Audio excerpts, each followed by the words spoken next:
Meus queridos, minhas queridas irmãs, que a graça, que a paz do nosso Senhor Jesus Cristo seja com cada um de vocês nessa noite.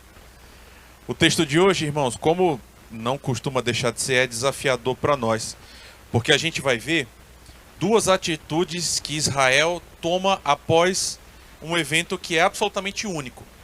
A questão que a gente vai olhar hoje é como é que a gente age depois que a gente atravessa o Mar Vermelho? Como é que é o próximo dia? Como é que deve ser o nosso coração diante do maior ato redentor de Deus na vida da gente? A gente vai olhar hoje para o que esse povo fez, na expectativa que a gente possa aprender alguma coisa com eles. Então a gente está em Êxodo capítulo 15 hoje.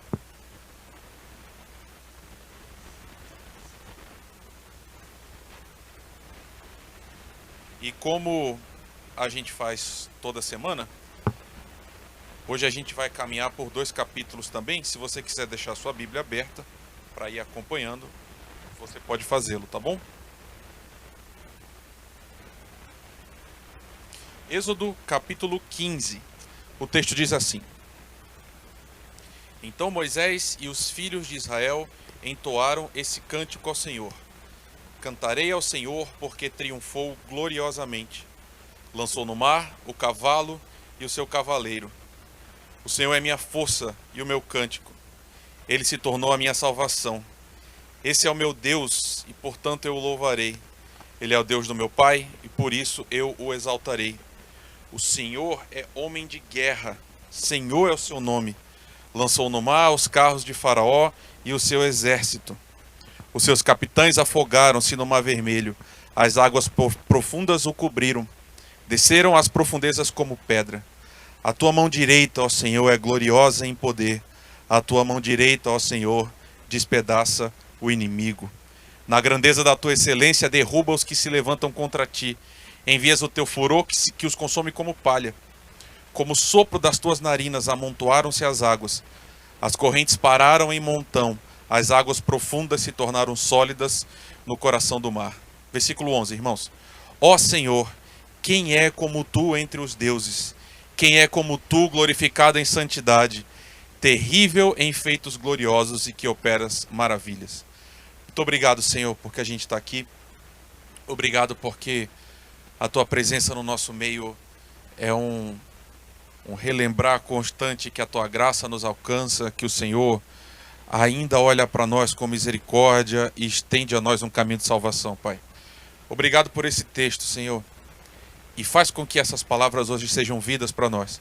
Porque, Senhor, para onde nós iremos se não for em direção a Ti? Só o Senhor tem as palavras de vida eterna. Então, por favor, faz com que essas palavras floresçam o nosso coração. É o que a gente te pede em nome de Jesus, Senhor. Amém.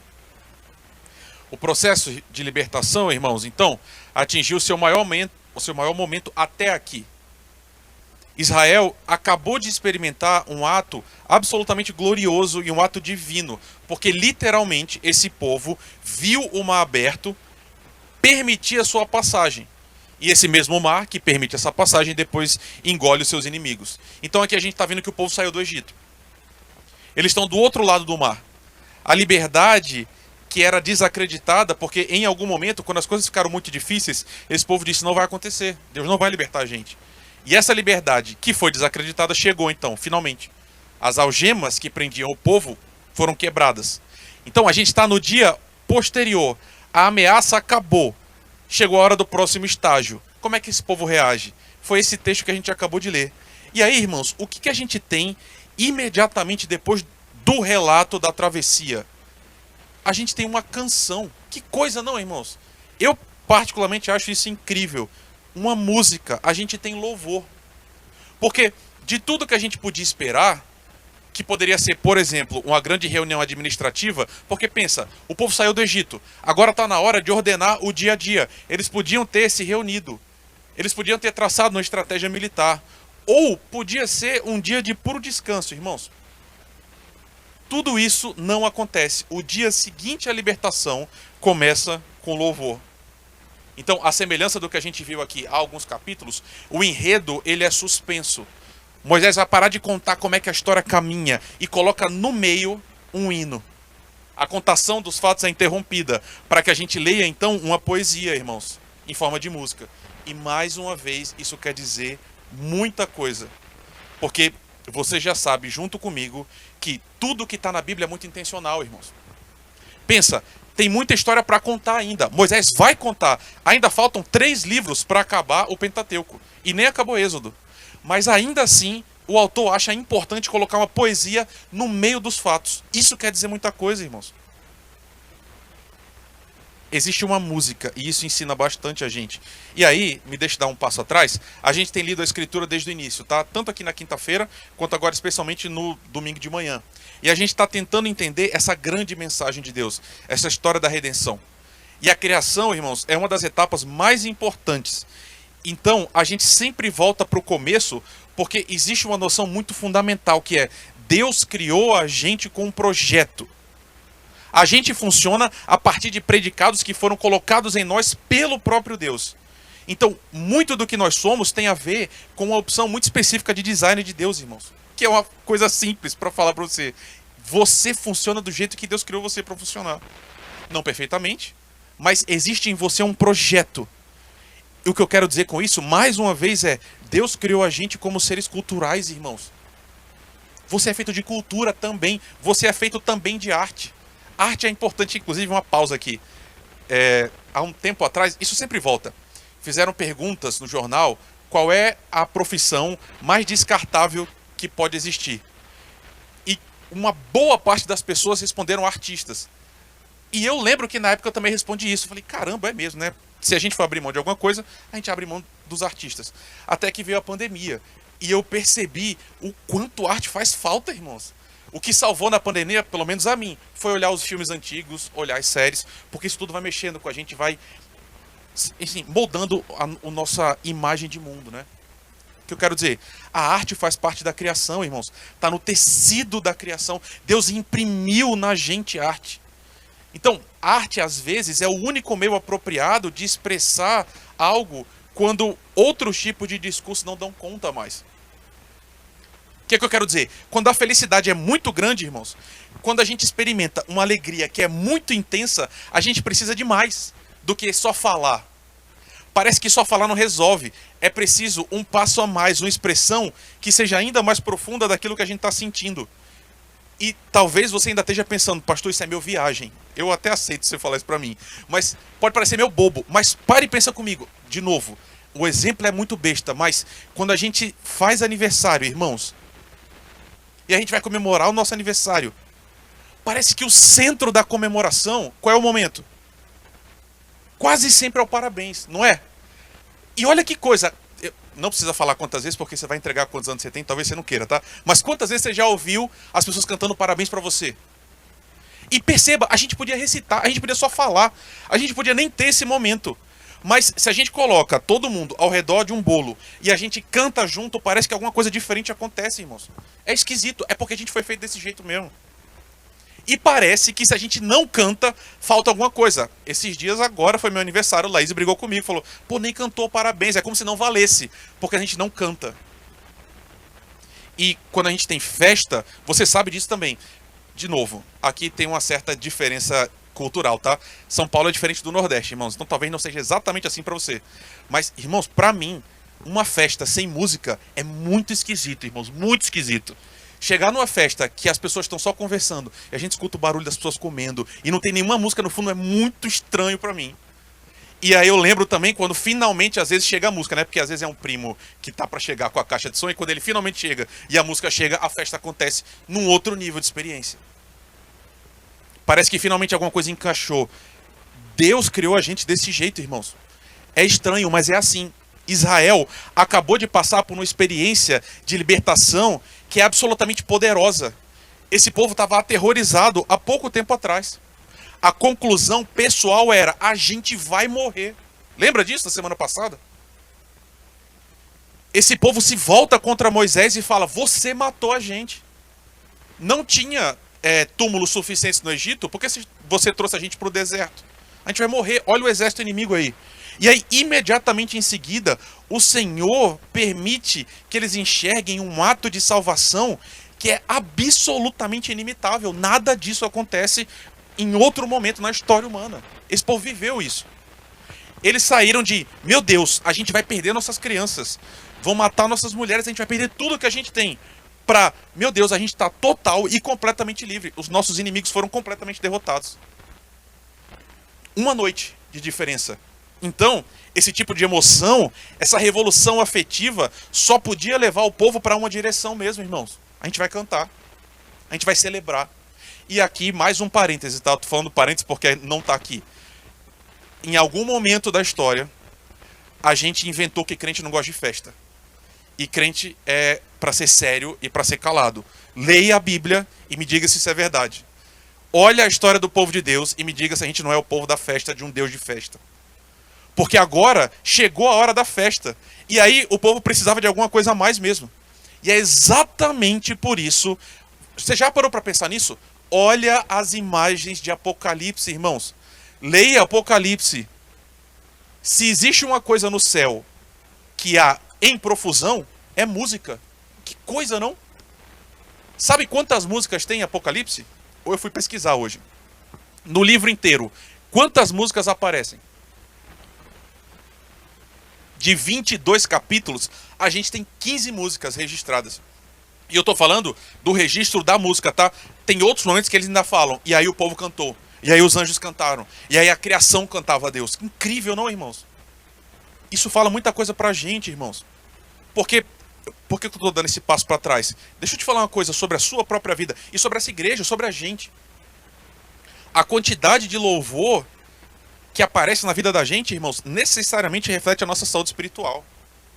E perceba, eu não estou falando aqui agora apenas de música. É possível que a gente tenha um culto com 30 músicas e mesmo assim a gente não louve a Deus em nenhum momento. É possível. Eu estou falando agora, irmãos, do coração da gente. Quando chega o momento de louvor, que a gente vai cantar a Deus, quando existe uma frieza, esse ato, essa disposição quer dizer muita coisa, irmãos. Uma pessoa que se relaciona profundamente com Deus, uma pessoa que experimenta a graça de Deus, a sua misericórdia, o seu amor de uma forma real, canta, irmãos. É assim que a gente funciona. Cantar é uma manifestação direta dessa nossa experiência diária com Deus. E você pode cantar mal, tá? Não tem problema. Eu não estou falando que você tem que cantar bem. Só estou dizendo que quando você vive uma coisa profunda com Deus, necessariamente o seu coração transborda em louvor. Uma comunidade que não canta é uma comunidade que se perdeu do Senhor e que não consegue mais ver o agir de Deus, irmãos. E aqui eu tô falando de verdadeiramente cantar, tá? Eu não tô falando só cantar com a voz, irmãos, tô falando cantar com a alma. O que eu quero dizer é, um povo que é salvo canta. A gente vê isso na Escritura inteira. É tão importante isso, que nosso Senhor Jesus, esse momento sempre me emociona. Quando a gente olha para a ceia, os últimos momentos da vida de Jesus, quando a ceia termina, o texto diz, eles cantaram um hino e foram para o jardim. Jesus cantava. Então, irmãos, o que é que um povo que é salvo canta? É esse texto que a gente tem aqui na nossa mão. Note, o centro do louvor vai ser duas coisas. Quem Deus é e o que Ele faz. Você já me ouviu falar isso 1 bilhão de vezes. A Bíblia é sobre isso. Quem Deus é e o que Ele faz. Os evangelhos é sobre quem Jesus é e o que Ele faz. Quando esse povo vai cantar, eles não cantam qualquer coisa. Eles vão cantar agora o que eles acabaram de viver. Então perceba como é bonito. A música é uma expressão concreta da experiência da salvação. Ou seja, a música vai refletir o que eles tinham acabado de viver. É outra forma de dizer. Aquilo ali foi tão real, foi tão vivo, que transbordou em música. Olha comigo. Então Moisés e os filhos de Israel entoaram este cântico ao Senhor.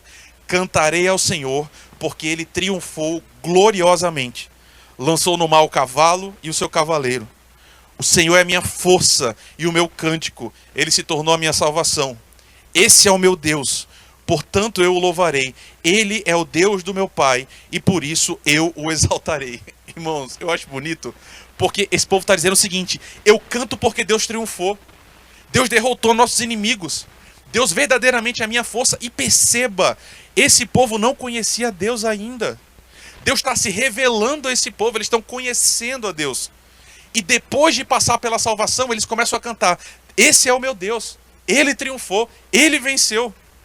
Ele se tornou minha salvação. Ele é o meu Deus e é o Deus do meu Pai. E por isso eu vou cantar para sempre. Percebe? Você consegue entender? Você consegue ver a conexão entre o que o povo estava vivendo e o que o povo estava cantando? Porque, irmãos, as músicas, pelo menos essa música aqui, ela não está falando de uma abstração teológica, irmãos. Eles não estão cantando um conceito abstrato, uma coisa racional, que é mecânica, que é fria. Eles estão dizendo, Deus me salvou de verdade. Eu tenho um Deus agora. E eu não só tenho um Deus, eu tenho um Deus que é meu Pai. Eu não estou mais sozinho. É isso que eles estão cantando. Versículo 3, ele é um homem de guerra. O Senhor é o seu nome. Ele lançou os carros de Faraó no mar e desceram as profundezas. Moisés está dizendo, a tua mão direita é gloriosa em poder, ela despedaça o inimigo. Lá para os versículos 9 a 10. O inimigo dizia que ia me vencer, e aí o Senhor soprou o vento e o mar os encobriu. Estamos completamente salvos por esse Deus que é poderoso. É isso que esse povo está cantando. Eles estão cantando o que eles acabaram de experimentar. E existe um movimento aqui, irmãos, que é absolutamente encantador e maravilhoso, porque aqui a gente tem um povo que está descobrindo quem seu Deus é. A imagem que Israel está construindo de Deus é uma imagem... Olha que coisa, irmãos. Talvez você nunca tenha pensado nisso com calma, mas, de novo, apesar da gente dizer que Deus não é assim, quando a gente imagina Deus, a gente continua imaginando Deus como um velhinho contemplativo, que está quieto, que é plácido, está sentado num trono, envolto numa aura assim meio... Um Deus que é meio distante, meio desconexo, que está vendo as coisas de longe, assim. A descrição que Israel faz é, o Senhor é guerreiro. A imagem que eles usam para Deus é de um guerreiro, de um lutador, irmãos. Deus, aqui na imagem de Israel, é um Deus que é forte, que age, que efetivamente está fazendo alguma coisa. O braço poderoso de Deus que vem no nosso socorro. Percebe, irmãos? É a canção de uma pessoa que viveu alguma coisa com Deus, que experimentou esse Deus. Tem outro cântico bíblico lá na frente que vai dizer, provai e vede, o Senhor é bom. Percebe, irmãos? Existe um abismo de distância enorme entre quem canta porque leu alguma coisa. Perceba, olha o que eu estou te falando. Isso aparece, irmãos, com os nossos filhos. Os nossos filhos cantam com a gente as músicas de Sião. Eu gosto disso, acho isso bonito. Mas num nível muito real, eles cantam o que eles ainda não viveram. Porque eles ainda não andaram com Deus. Eles ainda não passaram por experiências profundas de desconexão, de medo, de angústia. Eles não experimentaram a salvação de Deus que você já experimentou. Então, existe uma diferença muito grande entre alguém que canta alguma coisa porque aprendeu, porque leu, e a pessoa que canta porque viveu isso. A canção é abissalmente distinta. Uma coisa, e a gente vê isso em Jó também, né? É alguém dizer, eu ouvi falar que Deus é bom. Eu sei que Deus é bom no plano da mente. Outra coisa é como o Salmo nos convida, eu provei esse Deus. E eu verdadeiramente descobri que esse Deus é bom. É completamente diferente, irmãos. Por isso, esse texto coloca a gente num checkmate, irmãos. A forma como você canta, a forma como você louva, tem tudo a ver com isso que a gente está falando. Você conhece Jesus, você anda com Jesus. Porque se você um dia esteve desesperado e o Senhor te salvou e você passou por isso, o seu cantar é completamente diferente. É reconfigurado por essa experiência concreta de andar com Deus. Irmãos, eu passei a minha vida inteira no louvor, no ministério de louvor. E é literalmente a minha vida inteira. Porque nos anos 90, eu não estou dizendo que está certo, tá? Nem estou dizendo que é bom. Mas já falei para vocês que com 8 dias eu estava na igreja que meus pais me levaram. Que hoje alguns médicos dizem que é loucura, né? Mas eu estava lá, na IPB. E aí, muito jovem é muito bebê ainda. Eu ia para os ensaios com meus pais. Eles colocavam um paninho no chão, me botava lá, eu não conseguia me virar mesmo, né? Então eu ficava lá e o ensaio transcorria. Desde lá eu estou no Ministério de Louvor. Até hoje. Essa é uma experiência assustadora, irmãos. Por quê?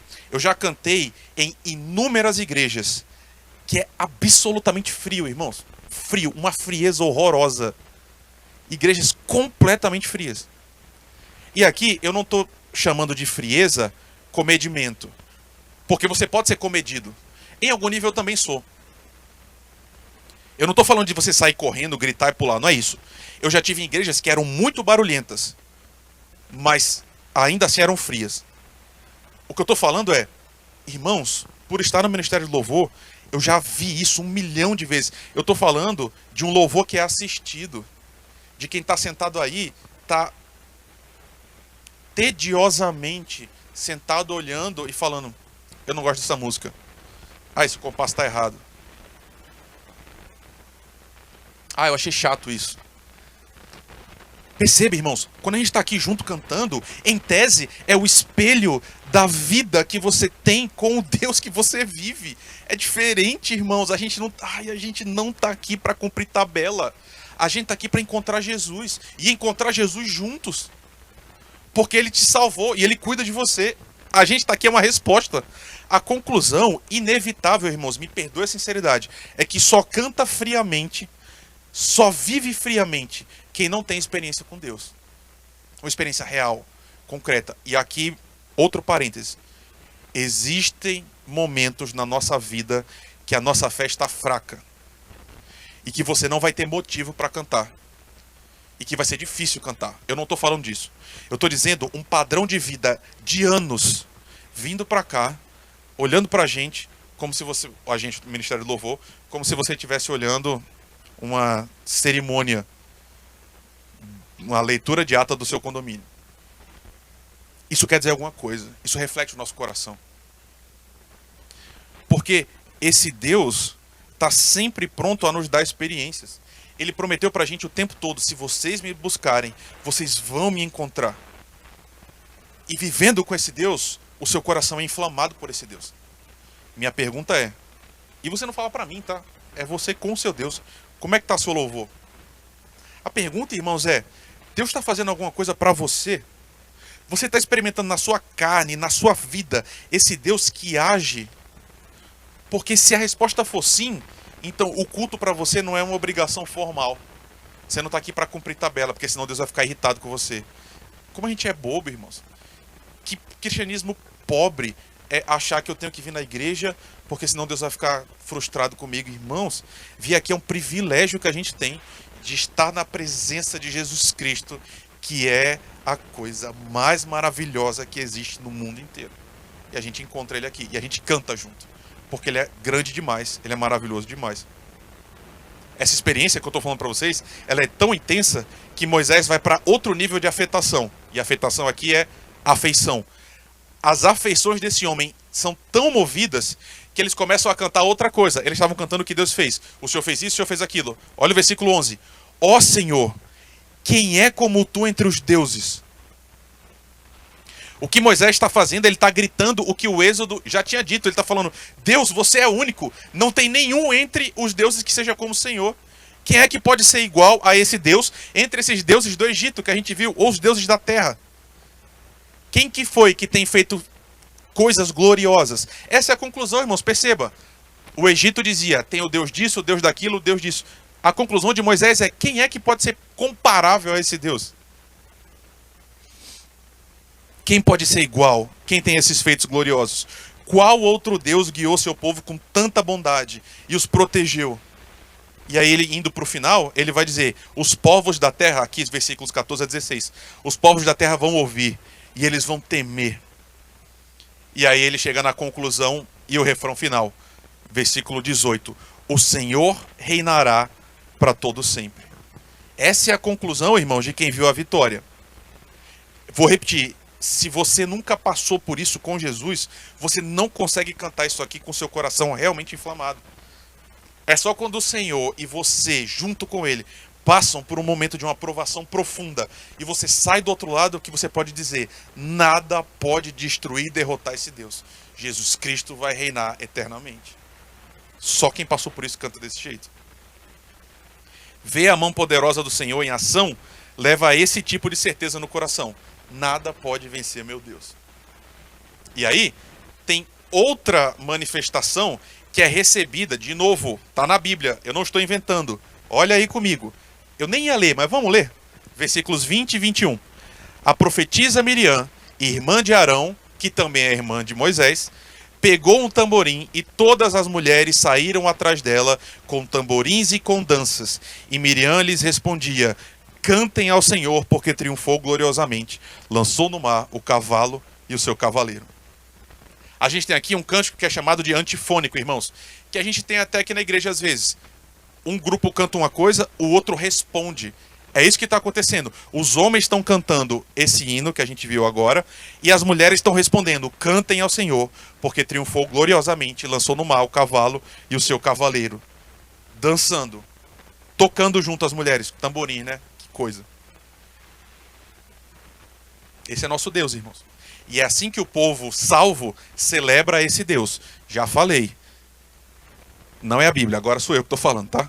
Eu acho que no céu, pelo menos no começo, até a gente se acostumar, cada igreja vai ter seu setor lá.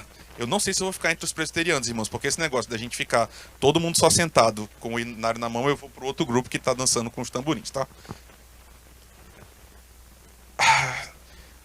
Esse Jesus faz coisas maravilhosas demais por a gente, irmãos. De novo, né? Carnaval. Você sabe que eu me desviei. Eu fui para carnaval. Irmãos, é alegre? Em algum nível. Mas é uma alegria vazia de uma alma que está precisando de alguma coisa. A celebração com Jesus é outra coisa, irmãos. É olhar para ele e falar: a obra de salvação é tão maravilhosa, é tão gigantesca, ele é tão bom para mim que a gente tem que celebrar. É festa. Eu quero estar um dia diante de Jesus e cantar junto com os anjos para sempre nas bodas do Cordeiro. Apocalipse. Imagem linda, irmãos. Esse devia ser o nosso cotidiano, tá? Esse devia ser o nosso dia a dia. O nosso culto devia ser uma resposta.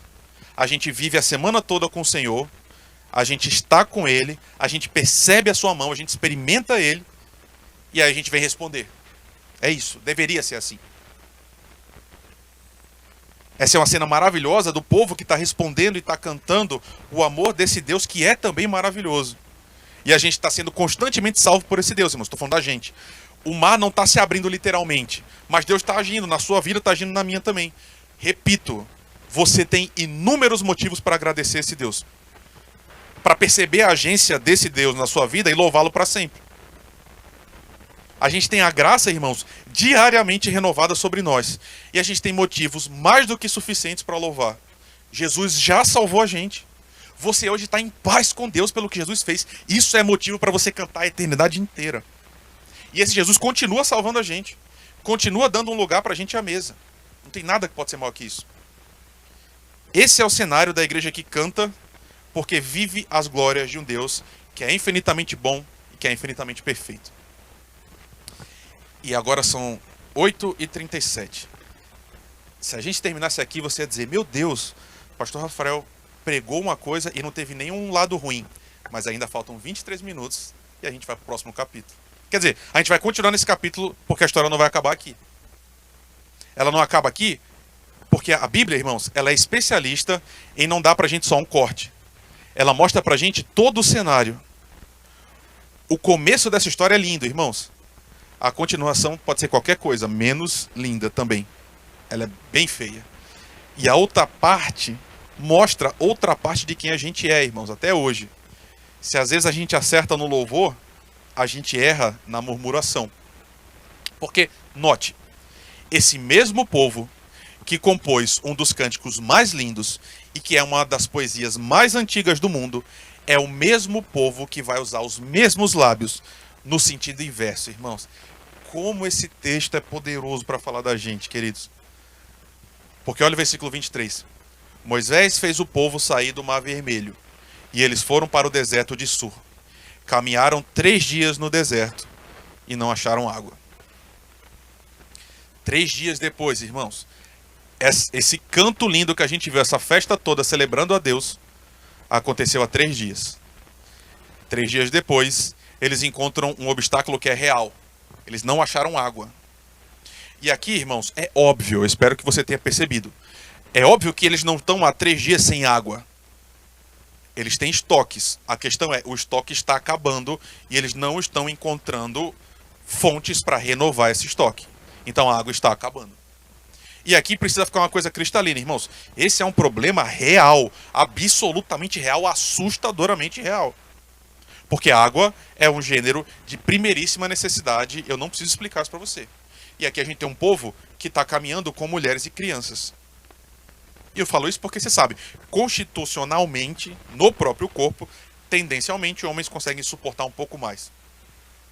Talvez haja controvérsia, tá? Talvez não gripe, mas água e sede talvez. A questão é, o clima aqui começa a mudar, irmãos, entre o povo. De repente, o som da festa começa a diminuir e vai dando lugar a outro tipo de som, que, irmãos, pode ser igualmente intenso. Porque a murmuração, ela tem uma característica que é impressionante, irmãos. Pensa uma coisa que é contagiosa. Às vezes começa com uma reclamação pequena e de repente a gente tem 2 milhões de pessoas contaminadas, contagiadas, ela se espalha. E aí o texto diz pra gente, no versículo 23, que eles chegam no lugar chamado Mara. Que coisa, irmãos. Eu não sei se isso faz soar pra você algo, Mara. Mas esse é um nome que vai aparecer em outro livro da Escritura. Se você se lembra da história de Ruth, você já começa a entender o significado disso aqui.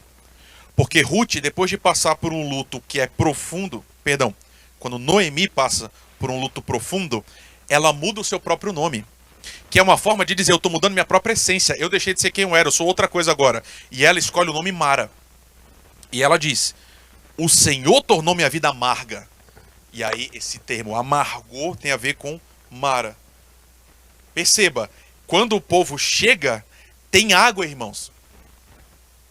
Isso é importante. Existe água lá, mas ela é imprópria. E aqui a gente precisa olhar com um pouquinho mais de calma, porque tem um detalhe. Existe um componente, irmãos, que é fundamental para a murmuração, que é uma condição sine qua non. Latim para dizer sem a qual. É uma condição sem a qual não existe murmuração. Precisa ter isso para ter murmuração. E isso a gente chama de expectativa, irmãos. Se a gente não tem expectativa, não tem nada que nos frustre. E se a gente não está frustrado, não sobra espaço para murmurar. Perceba a sutileza do texto. O que eu quero dizer com isso? 3 dias andando e eles não acham água. Só que finalmente eles acham água. E na superfície, tudo parece normal. É água. Água é água. Água como qualquer outra. E aí, vendo a água, a alegria renasce. Percebe? A conclusão é, chegou o fim do sofrimento. A gente já encontrou água. Tá tudo certo agora. Vamos celebrar de novo. Estamos salvos. Os instrumentistas já estavam no processo de afinação. Vamos lá, gente. Vamos preparar a festa de novo. Até que alguém prova a água. E a água é amarga. Não serve para nada. E aí, irmãos, o alívio é desfeito e a frustração se instala. Perceba, é o contraste da alegria de finalmente não ter mais que sofrer para estar na mesma situação. Esse é horrível, irmãos. A gente está no sofrimento e a gente finalmente pensa, acabou, até ser jogado de novo nele e a gente não sabe quando ele vai acabar. É aqui que se opera, então, um movimento que ele começa incipiente, claro, mas ele vai ser massificado. Todo mundo começa a reclamar. Estou repetindo para você entender. O mesmo povo que estava cantando, agora está numa postura, irmãos, completamente distinta, diametralmente oposta. Versículo 24. O povo murmurou contra Moisés, dizendo, o que vamos beber? O jeito que está escrito é uma unidade. O povo estava coeso, é um bloco monolítico. Todo o povo murmura, perceba a palavra, né? Contra Moisés. E o hebraico, irmãos, é uma língua incrível. Incrível, irmãos. Murmurar aqui tem uma raiz etimológica de um verbo que significa pernoitar. Olha que coisa. Que coisa incrível. O verbo significa pernoitar, no sentido de você passar uma noite inteira num lugar. Essa é a noção. A palavra que é usada aqui tem a ver com nós vamos passar uma noite inteira no mesmo lugar sem sair para outro. Então, qual é a ideia? O povo permanece no mesmo assunto. Olha a sutileza. Da mesma forma como a gente, para pernoitar num lugar, a gente fica nele e não sai, o autor está dizendo, esse povo estacionou nesse assunto e não estava saindo dele. A vida agora passou a rodar em torno dessa mesma noção. Murmurar significa que eles pararam exatamente no mesmo assunto. É como se todo o resto acabasse, tudo está eclipsado. Só tem uma coisa, a gente não tem água. E aí, indiretamente, o texto está dizendo também de quem é a culpa? Moisés. O povo está dizendo, a culpa é sua, a gente não tem água. Então, irmãos, existe aqui um ensinamento que é muito profundo, que é a ambivalência do povo de Deus, né? É o mesmo povo, irmãos, a mesma gente, os mesmos que louvaram de uma maneira linda, que estavam exaltando as grandezas de Deus, são os mesmos que agora estão reclamando. E aqui, esse padrão vai se repetir N vezes no texto. Daqui para frente, a gente vai se deparar com esse tipo de ocorrência várias e várias vezes. Esse padrão vai se repetir da mesma forma, mudando alguns detalhes e mudando também a intensidade, né? E aqui, irmãos, isso lança uma luz imensa sobre a gente mesmo, né? Sobre nós. Porque, irmãos, ler Êxodo e Números e Levítico e Deuteronômio é incômodo pra gente. Eu acho que você já teve essa experiência. Faz tanto tempo que eu tô te ensinando que talvez você já esteja um pouco desarmado para isso. Mas é muito comum, muito comum. Nossa, em aula de escola dominical isso aparece direto. A gente vai contando a história e vai narrando, vai ensinando, e aí as pessoas começam a ficar irritadas. A gente começa a ficar irritado assistindo esse povo, porque a gente está assistindo de fora um texto que é espinhoso, irmãos, porque o padrão é sempre o mesmo. Deus insistentemente cuida desse povo de uma forma muito clara e muito direta. E logo depois o povo começa a reclamar por coisas que eles julgam que ainda estão faltando. E a reclamação sempre é desproporcional, irmãos. E aí, eu tô falando para você que é uma experiência difícil, porque ingratidão costuma gerar em nós uma reação que é muito negativa. Normalmente a gente costuma repreender com muita intensidade o povo de Israel. E com razão, irmãos. Eles acabaram de receber uma bênção que é enorme. E eles estão reclamando por algo muito menor. Então a gente tem uma assimetria enorme aqui. As bênçãos que eles recebem sempre são infinitamente maiores do que aquilo que está faltando, apesar de água ser uma coisa importante. E aí, irmãos, é uma cena horrível de ver, porque é a manifestação de um coração que é mesquinho, que é pequeno, que é ambicioso. E aí, se você tem filhos, você já passou por essa experiência. Lembra? Você lembra da raiva profunda que você sentiu do seu filho quando depois de um dia assustador de trabalho, tentando manter seu emprego, tentando manter a saúde, ele diz para você, só tem isso aqui mesmo para comer? Lembra disso? Acho que todo mundo falou isso, né? Muitas vezes pais que trabalham para dar para os filhos aquilo que eles nunca tiveram, trabalham incessantemente, se esforçam enquanto os filhos só precisa existir e se formar, né, no colégio. Que não sabe o valor das coisas. Que não sabe... Eu tô falando isso, você sabe que é de mim que eu tô falando, né, irmãos?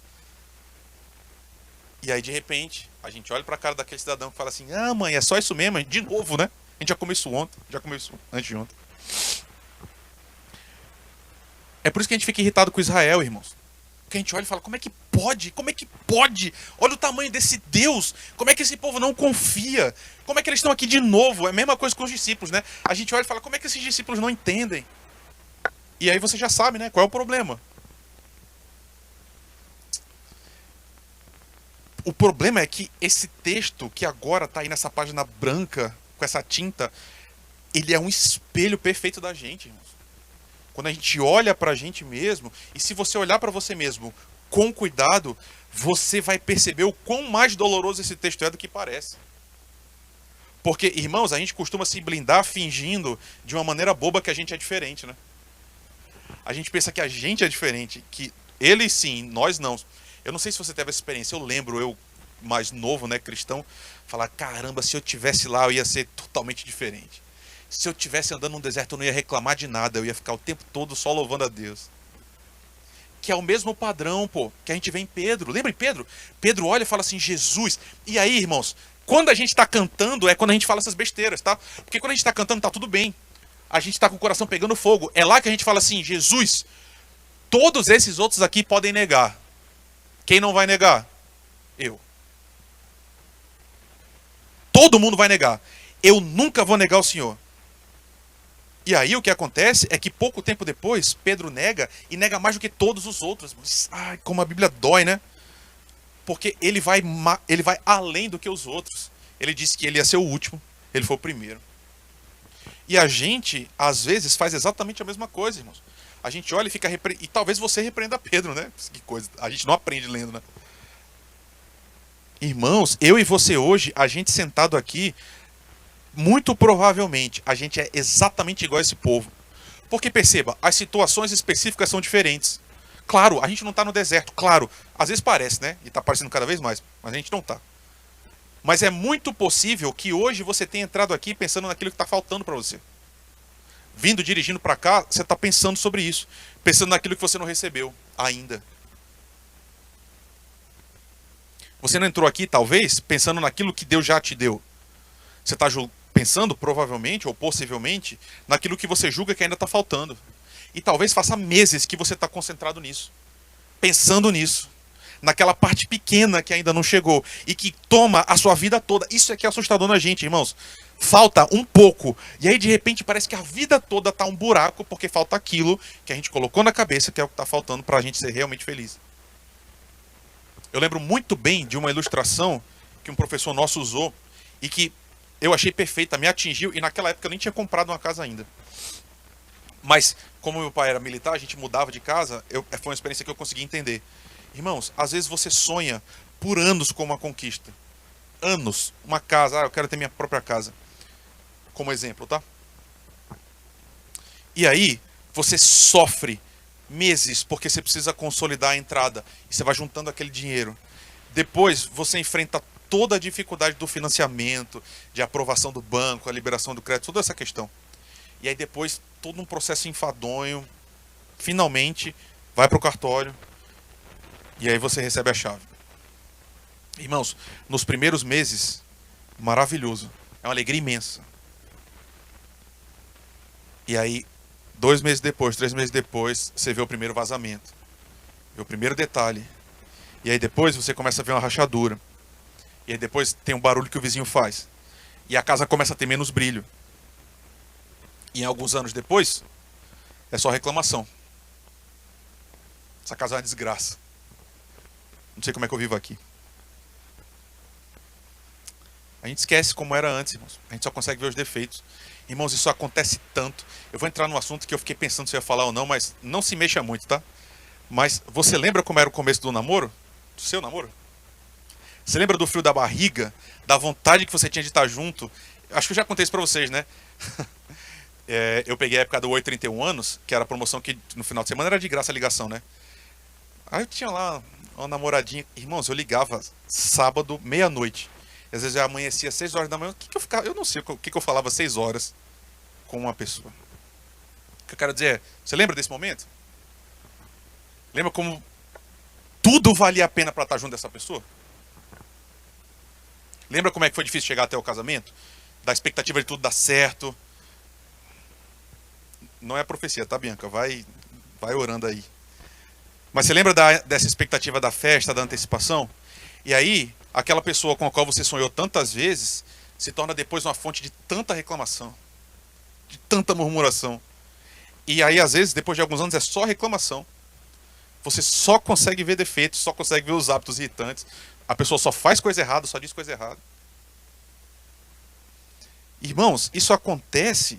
E perceba, isso não é um comentário sobre o seu marido, sobre sua esposa, né? Porque às vezes vem no coração assim, é porque você não conhece, pastor. Beleza, mas a questão não é essa. A questão é seu coração, meu coração também. Porque isso acontece em quase tudo, irmãos. Você lembra do emprego que talvez você tenha agora? Quanto tempo você quis? Quando você não tinha, como foi difícil entrar, e aí de repente já não...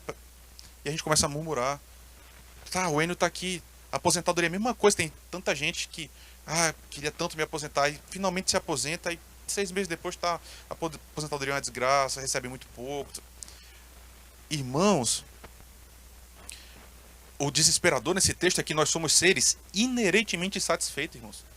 É muito assustador isso na gente.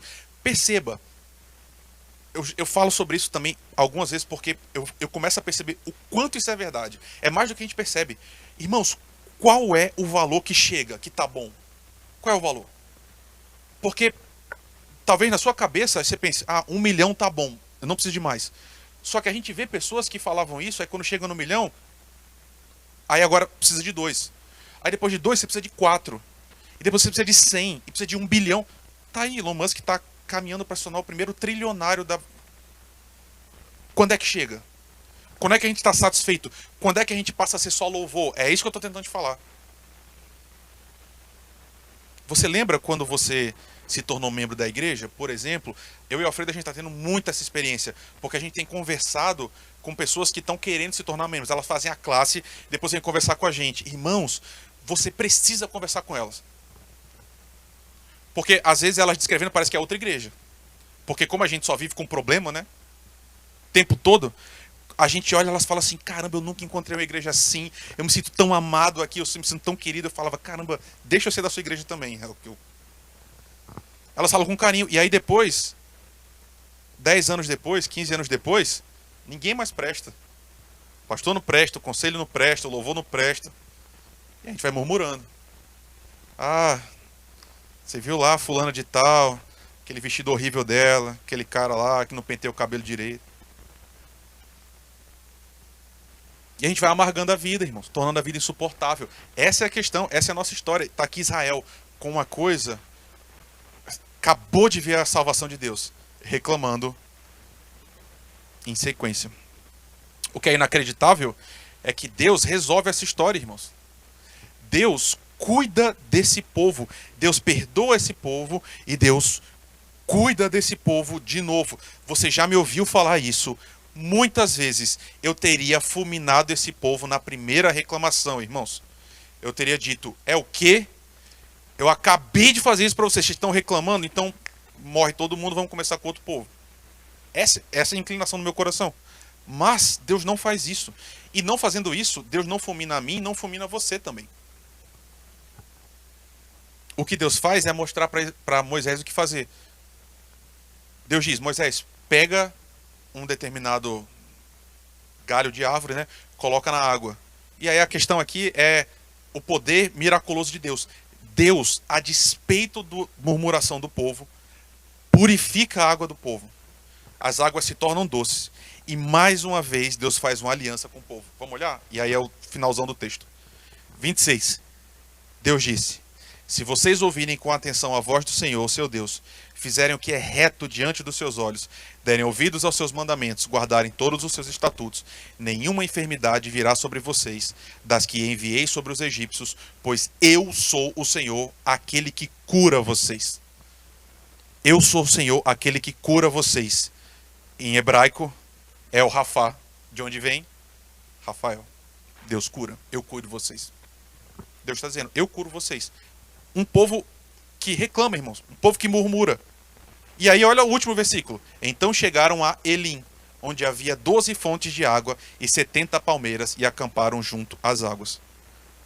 Eles chegaram logo depois num lugar que tinha água mais do que suficiente para todo o povo, irmãos. Que é uma forma do autor dizer o seguinte, o socorro estava logo ali.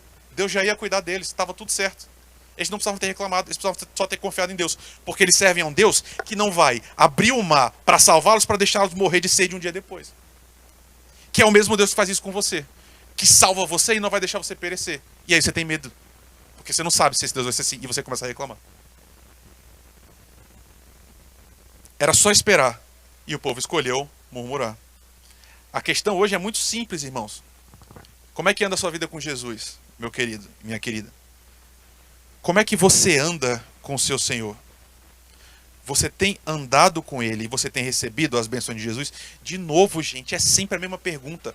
Você anda com Jesus? Você conhece Jesus? Ou você vem para a igreja? São duas coisas diferentes, irmãos. Você pode fazer as duas, que é o ideal. Você anda com Jesus e você vem para a igreja. Ótimo. Mas você pode só vir para a igreja sem ter andado nunca com Jesus. E me perdoa a sinceridade. Se esse for o seu caso, você está perdendo seu tempo. Tem coisas muito melhores aqui, coisas muito melhores do que aqui, fora. Muito melhores. Se você não quer Jesus, a única coisa que a gente tem é Jesus. E é a melhor coisa do mundo. Mas você precisa andar com Jesus. Porque se você não anda com Jesus, aí cantar fica chato, orar fica chato, vir para a igreja fica chato, perdoar seus irmãos também, porque a sua vida não flui de uma conexão real com esse homem. Jesus é vivo para você, você conhece pessoalmente Jesus. De novo, irmãos, você ouve a voz do Senhor e reconhece a voz dele. Porque Jesus disse isso, as minhas ovelhas vão reconhecer minha voz. Um grande termômetro disso, você fala, não sei. Um grande termômetro é o louvor. Você está louvando a Deus? E quando você louva a Deus, você louva pelo que Ele tem feito? Pela salvação que Ele te dá? Ou você tem olhado só para o que está faltando e esquecido quem é Jesus? Irmãos, a pergunta é sempre a mesma. Você ama Jesus ou você ama o que Jesus dá? Duas coisas completamente distintas. Você o ama ou ama aquilo que Ele pode fazer por você?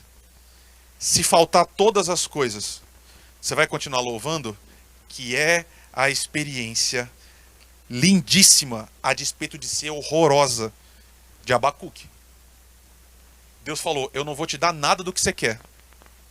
E aí ele fala no final, ainda que tudo falte, eu vou louvar o Senhor para sempre. Essa é a sua experiência? Eu quero que seja a minha. Se faltar tudo, você continua louvando? Lembra de murmurar, que é permanecer? Onde é que você permanece? Você permanece no louvor? Ou você permanece na reclamação? Tem misericórdia da gente, Senhor, porque esse texto nos põe um desafio enorme, Pai.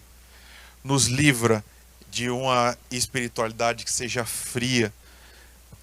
Não nos permite nos acostumar com o Senhor, com as coisas do Senhor, mas que sempre a Tua pessoa e a Tua agência nos encantem o coração, Pai. Que o nosso coração seja profundamente arrebatado por quem o Senhor é. E que isso seja suficiente para que a gente cante eternamente para o Senhor, Pai. Nos perdoa quando a gente murmura, quando a gente reclama. Que a nossa experiência se aproxime muito mais do começo dessa história que a gente viu hoje. Que o nosso coração seja profundamente grato a Ti. E que a gente seja moldado por essa visão tão linda do Senhor que nos ama tanto, Pai. Obrigado pela salvação. Obrigado pelo cuidado. Continua nos fazendo Te enxergar sempre, para que a gente cante sempre a Ti. É o que nós Te pedimos no Teu nome. Amém.